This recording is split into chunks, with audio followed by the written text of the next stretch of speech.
가장 중요한 거는 프레이밍이라고 설명을 드려요.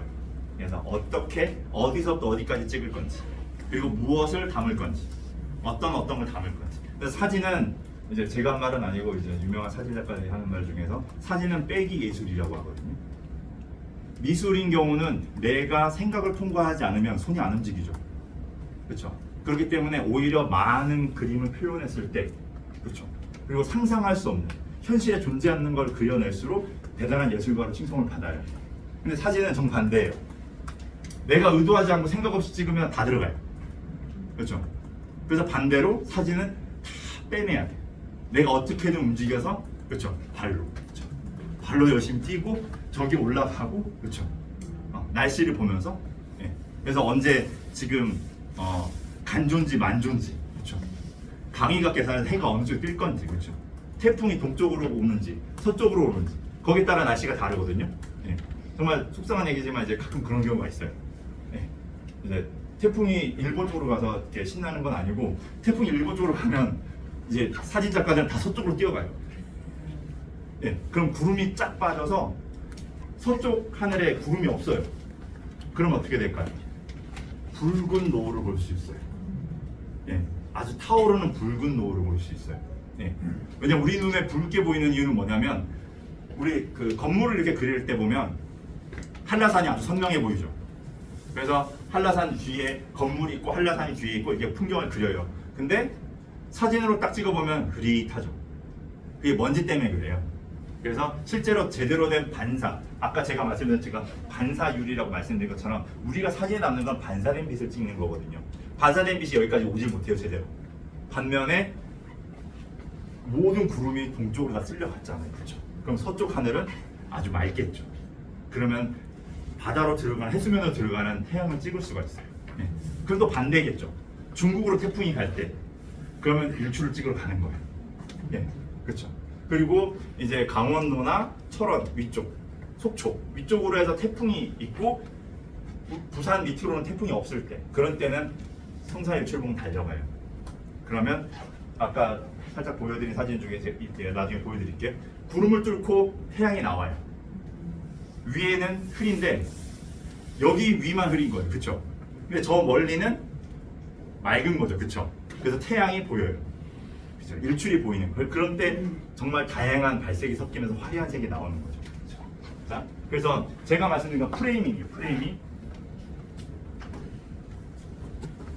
원래 이게 시간이 한 시간짜리, 이게 2시간짜리 강의다 보니까 제가 이렇게 뭘 기본으로 하고 이렇게 설명을 드려야 되는데, 우선은 이렇게 사진 강의 항상 하면서도 제가 말씀드린 것 중 하나가 무조건 셔터 누르고 시작하셔야 돼요.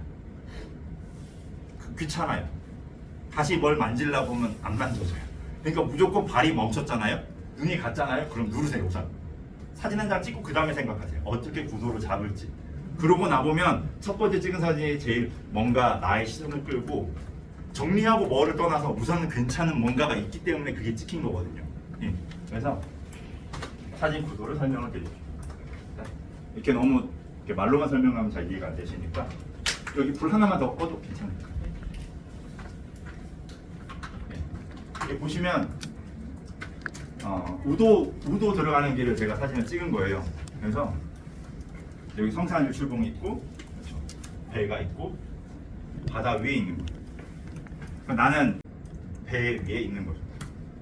내가 어떤 말을 하고자 하는지 여러분이 되게 집중하셔야 돼요. 그래서 이걸 더 간결하게, 명료하게 어떻게 표현할 건지 다음 사진 보여드리겠습니다. 그래서 아니요, 그죠? 2장이 넘어갔어요. 네, 이렇게 성산일출봉만 잘 담으려고 찍은 거죠. 이거 다시. 그렇죠? 그리고 다시 한 번 더 찍으면 내가 배를 타고 간다라는 게 사진에 나오죠. 그렇죠? 근데 분명히 배가 안 나왔어요. 그리고 바다도 이렇게 찍었기 때문에 바다가 광활하게 시원하게 안 나왔어요. 하지만 이 배에 뚫려 있는 창으로 지금 성산일출봉이 보이고, 이렇게 같이 내리는, 그렇죠? 이 끈과 함께 보이면서 발색과 함께 여기에는 없는 풍과색이 들어가면서 훨씬 더 집중하죠. 나는 배에 탔구나. 한 장 더 넘겨볼까요? 네, 보세요. 어떠세요 이거는? 재밌죠? 네. 여러분이 조금만 시야를 넓히면 다르게 보이는 게 있어요. 사진 안에. 그렇죠? 이 배가 안에 사람이 타고 있는데 분명히 바닥이 요만큼밖에 안 들어갔어요. 성산이출봉도 요만큼밖에 안 들어갔어요. 근데 보는 사람은 무슨 말이 하고 싶은지 전달이 되겠죠. 그렇죠? 저 작은 공간을 할애했음에도 불구하고 이 정도의 작은 공간을 할애했는데 불구하고 사람들은 사진에서 보이는 거. 예. 그래서 이게 퇴근길이에요. 우도에서 일하시고 돌아가시는 거예요. 성산일출봉 돌아가시는 길이거든요. 이게. 그래서 퇴근길이라고 제목을 붙이면 사람들이 왜 퇴근길? 이해를 못 할 수 있어요. 그래서 저는 이제 제주도 사진을 좀 담을 때 이런 걸 좀 제가 좀 담으려고 하는 메시지 중에 하나예요. 예. 관광지만이 아니라 우리한테는 일상이고 일터이고 공간이에요. 예. 지하철 타는 것만이 퇴근길이 아니라는 거예요. 그렇죠? 예. 그래서 사람들이 조금 더 다른 메시지를 줄 수 있지 않을까라는 생각에 이런 사진을 담은 건데 여러분이 좀 보시면 생각이 드실 거예요. 사진 한 장을 찍더라도 우선 한 장 누르고 그 다음에 그 장소에서 쉽게 떠나지 말고 조금 더 담아보세요. 예. 난 예쁘게 담았다고 생각하는데 정리가 하나도 안 돼 있죠. 그렇죠? 그럼 다음 사진 한번 보죠. 자, 보세요. 어떻게 보이세요?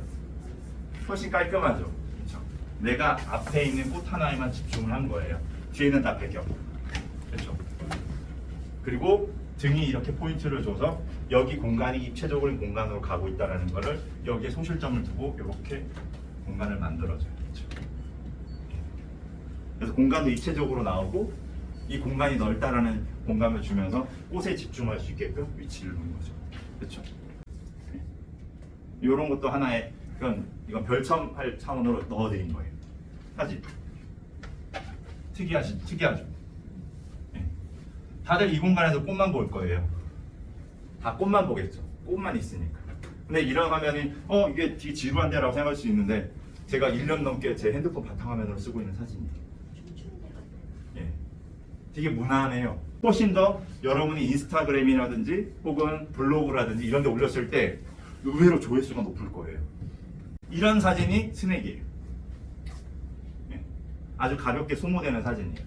근데 지금 현재 웹 매체라든지 이런 컨텐츠에서 가장 원하는 컨텐츠 형식이에요. 스낵. 가볍게 소비돼요. 그러면 스낵은 꼭 이렇게 정찬 스낵 뭐 이렇게 설명을 하지만 사진도 마찬가지예요. 직관적이에요. 명료하게 그냥 근경 원경 없이 그냥 본론이 딱 가운데. 이해가 되세요? 예. 구도 잡는 것도 마찬가지예요. 예. 꼭 이게 정답이라는 말씀을 드리는 건 아니에요. 이게 정답은 아니지만 사진을 표현하실 때 오히려 직관적으로 사람들이 사진을 볼 때 0.3초 이상 안 걸려요. 그냥 보고 넘어가요. 1, 2초 이상 그 사진에 머물렀다는 것은 뭔가 그 사람이 원하는 자료가 있거나 혹은 그거를 어느 부분을 잘라내서 쓰거나 그런 용도가 있기 때문에 그런 거지 사람들이 그렇게 시간을 정말 아끼면서 쪼개면서 살아요. 그래서 아주 직관적으로 가운데 사진이 있다면 6분 아래에서 여기 가운데에 피사체를 놔요. 내가 찍고자 하는 명료하게.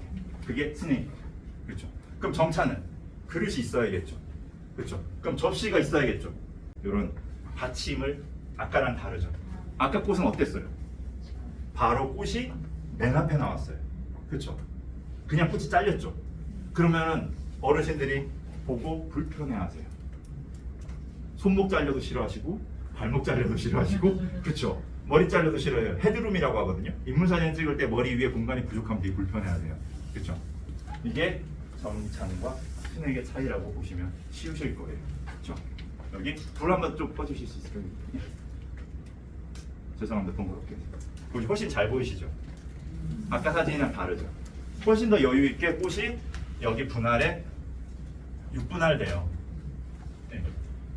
6분할 되는 선 안에 주인공을 정확하게 가운데 넣어요. 그렇죠? 근데 반면에 꼭 여기에 주인공을 넣었다고 해서 꽉 차게 넣는 게 아니라 그렇죠? 그릇에 넣는 느낌으로 앞에 근경이 있고 밖에 원경이 있어요. 중경 그리고 여기 원경. 그러면 여기서 해석이 되는 거예요. 뭐냐면 언제 그다음 어디 그렇죠. 그래서 여기 접혀 있는 우산을 보고 우리는 커피숍이라는 상상을 대충 하겠죠. 테라스라든지 이런 공간이라는 거를, 그리고 이 시간대를 보면서 아침이나 이제 저녁 오후, 그렇죠? 늦은 오후라는 걸 상상할 수 있어요. 그런 메시지까지 전달할 수 있는 포괄적인 사진이 갖춰진 구성이 되는 거예요. 그러면 이제 정찬의 사진에 여러분이 조금씩 도달하기 시작하는 거예요. 그렇죠? 네.